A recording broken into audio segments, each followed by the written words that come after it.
اعوذ باللہ من الشیطان الرجیم بسم اللہ الرحمن الرحیم السلام علیکم رحمۃ اللہ وبرکاتہ۔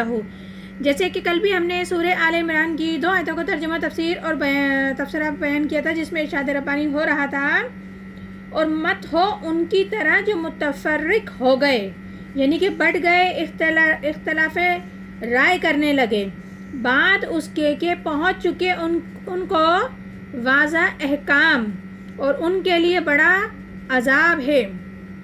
آگے ارشاد ربانی ہے یوم تبیض وجوہ تسود وجوہ، جس دن بعض چہرے سیاہ ہوں گے اور بعض چہرے سفید ہوں گے۔ اس آیت مبارک میں پروردگار عالم آخرت کا ذکر کر رہے ہیں۔ یہاں اشارہ آخرت کی طرف آ گیا ہے کہ جس دن کچھ چہرے بڑے روشن، تابناک، چمکتے ہوئے، سجے ہوئے، خوشیوں سے پرمسرت ہوں گے اور بعض لوگوں کے چہرے سیاہ ہوں گے، یعنی کہ ان کے چہرے کی ہوائیاں اڑ جائیں گی، ان کے سارے چہرے کے رنگ بکھر جائیں گے، سیاہ ہو جائیں گے۔ وہ خوف اور بے امیدی کی عالم سے ان کی یہ حالت ہوگی۔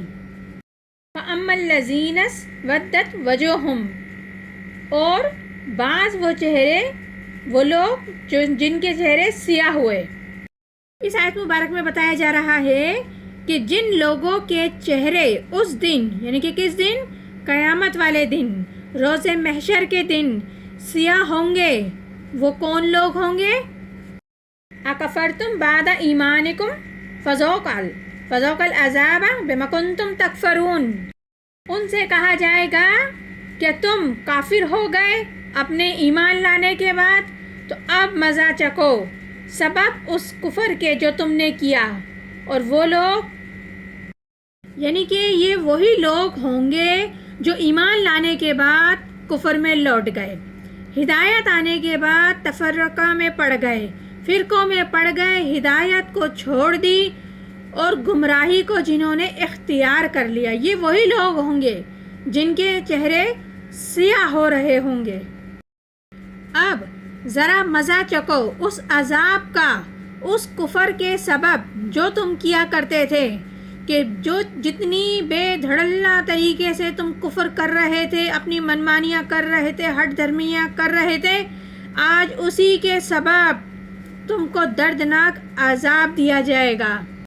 آگے ارشاد ربانی ہے فَأَمَّا الَّذِينَ ابْيَضَّتْ وَجُوهُمْ فَفِي رَحْمَةِ اللَّهِ هُمْ فِيهَا خَالِدُونَ، اور وہ لوگ کہ سفید ہوئے چہرے ان کے، سو رحمت میں ہیں وہ اللہ کی، اور وہ ہمیشہ اس میں رہیں گے۔ اس آیت میں بتایا جا رہا ہے کہ وہ لوگ جن کے چہرے سفید ہوں گے، روشن ہوں گے، چمک رہے ہوں گے، وہ اللہ تعالیٰ کی خاص رحمت میں ہوں گے اور ہمیشہ ہمیشہ اس میں رہیں گے۔ وہ لوگ جب دنیا میں بھی تھے، یعنی کہ زندہ تھے، ان کے دلوں میں ان کے دل ہر حال میں مطمئن رہتے تھے، بظاہر جو بھی ان کے حالات ہوں، لیکن وہ بالکل مطمئن رہتے تھے، اور آخرت میں رب العزت کی رحمت خاص میں ہوں گے وہ لوگ اور ہمیشہ اسی میں رہیں گے۔ آگے ارشاد ربانی ہے تلک آیات اللہ نتلوها علیک بالحق وما اللہ یرید ظلما للعالمین۔ یہ آیات ہیں اللہ کی، ہم سناتے ہیں تجھ کو ٹھیک ٹھیک، اور اللہ نہیں چاہتا ظلم کرنا مخلوق پر۔ اس آیت میں رب العزت بتا رہے ہیں کہ یہ اللہ تعالیٰ کی آیات ہیں جو ہم کھول کھول کر وضاحت کے ساتھ پڑھ کر سنا رہے ہیں اور بالکل حق کے ساتھ ہیں، اس میں کوئی شک و شبہات کی کوئی گنجائش نہیں ہے۔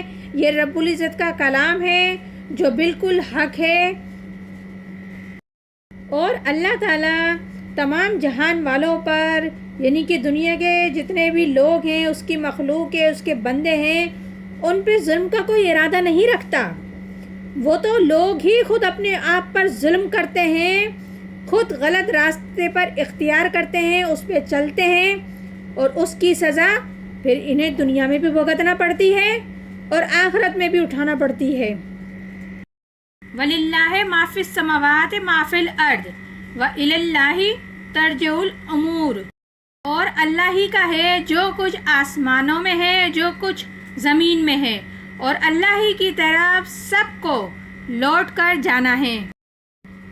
اس آیت میں بھی یہی بتایا جا رہا ہے کہ جو کچھ بھی زمین میں ہے، جو کچھ بھی آسمان میں ہے، وہ سب کے سب اللہ کا ہے اور اللہ ہی کے لیے ہے، اور آخر کار تمام معاملات اللہ ہی کی طرف لوٹا دیے جائیں گے، یعنی کہ کچھ بھی باقی نہیں رہے گا، یہاں سب اللہ کی طرف لوٹا دیے جائیں گے۔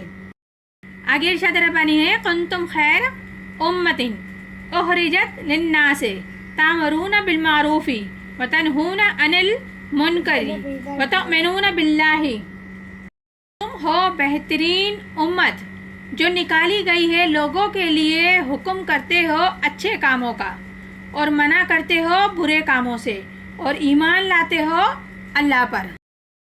اس آیت میں رب العزت بتا رہے ہیں کہ تم وہ بہترین امت ہو جسے لوگوں کے لیے برپا کیا گیا ہے، یعنی کہ پوری امت مسلمہ اس لیے بنائی گئی تھی، لیکن یہ الگ بات ہے کہ اگر وہ اپنے منصب بھول جائے یا پھر جو بھی ان میں سے جاگے تو وہ خود بھی جاگے اور دوسروں کو بھی جگائے، یعنی کہ امت کے اندر جماعت بنائے، پھر وہ کام کرے ان میں سے جو وہ کام کرے جو اوپر ہے بتائے گئے ہیں۔ لیکن حقیقت یہ ہے کہ امت مسلمہ کا فرض منصبی یہی تھا، کیونکہ دنیا کی دیگر قومیں اگر دیکھی جائیں تو وہ صرف اپنی ترقی کے لیے زندہ رہتی ہیں، اپنی بہتری، اپنی عزت، اپنے دائرہ کار کو بڑھانے کے لیے کوشاں رہتی ہیں، لیکن مسلمانوں کو جینا ہے کس کے لیے؟ دنیا میں صرف اور صرف اللہ کے نام کو قائم و دائم رکھنے کے لیے، اور زیادہ سے زیادہ لوگوں کو ہدایت کی طرف بلانے کے لیے، اور جہنم کی آگ سے لوگوں کو بچانے کے لیے۔ یعنی کہ ہم مسلمانوں کو جینا ہے لوگوں کے لیے، اور تم یہی چیز رب العزت فرما رہے ہیں کہ تم نیکی کا حکم دو اور بدی سے، برائی سے لوگوں کو روکو، کیونکہ تم رکھتے ہو اللہ پر ایمان، تو تم ضرور اس طرح کرو گے۔ اور یہ کیفیت پوری امت مسلمہ کی تھی، لیکن کب تھی؟ جب حضور اکرم صلی اللہ علیہ وآلہ وسلم کا حیاتی تھی، زمانہ تھا، ان میں یا وہ موجود تھے، تو اس وقت پورے امت مسلمہ کی حالت یہی تھی، وہ اسی طریقے سے کی تھی۔ آگے ارشاد ربانی ہے وَلَوْ آمَنَ أَهْلُ الْكِتَابِ لَكَانَ خَيْرًا لَهُمْ مِنْهُمُ الْمُؤْمِنُونَ وَأَكْثَرُهُمُ الْفَاسِقُونَ، اگر ایمان لاتے اہل کتاب تو یہ بہتر ہوتا ان کے لیے، تو کچھ ان میں سے ہیں ایمان والے اور اکثر ان میں نافرمان ہیں۔ اس آیت میں بتایا جا رہا ہے کہ اگر اہل کتاب ایمان لے آتے تو بہتر ہوتا، پر ان میں ہیں کچھ لوگ ایمان والے۔ اس بات سے مراد ہے کہ وہ لوگ بھی ہو سکتے ہیں جو یہود اور نصارہ میں سے تھے، جو اس وقت ایمان لا چکے تھے، یا یہ بھی ہو سکتا ہے کہ ان میں کچھ ایمان تھا اور کچھ عرصے کے بعد وہ ایمان لے آئیں گے، لیکن ان کی اکثریت فاسقوں اور نافرمانوں پر مشتمل زیادہ تھی، یعنی کہ اکثریت جو تھی وہ نافرمانوں کی تھی۔ اور یہی معاملہ جو آج کل امت مسلمہ کا ہے وہ بھی یہی ہو چکا ہے، اکثریت کا حال یہی ہے، آپ اپنے خود ارد گرد دیکھ لیں۔ تو یہ سورہ آل عمران ہے، جس کا بھی ہم نے چند آیتوں کا ترجمہ، تفسیر اور خلاصہ بیان کیا ہے۔ انشاءاللہ تعالی مزید بھی آگے کرتے رہیں گے۔ پروردگار عالم ہم سب کو قرآن پاک صحیح طریقے سے پڑھنے، سمجھنے اور عمل کرنے کی توفیق عطا فرمائے۔ آمین ثم آمین۔ جزاک اللہ۔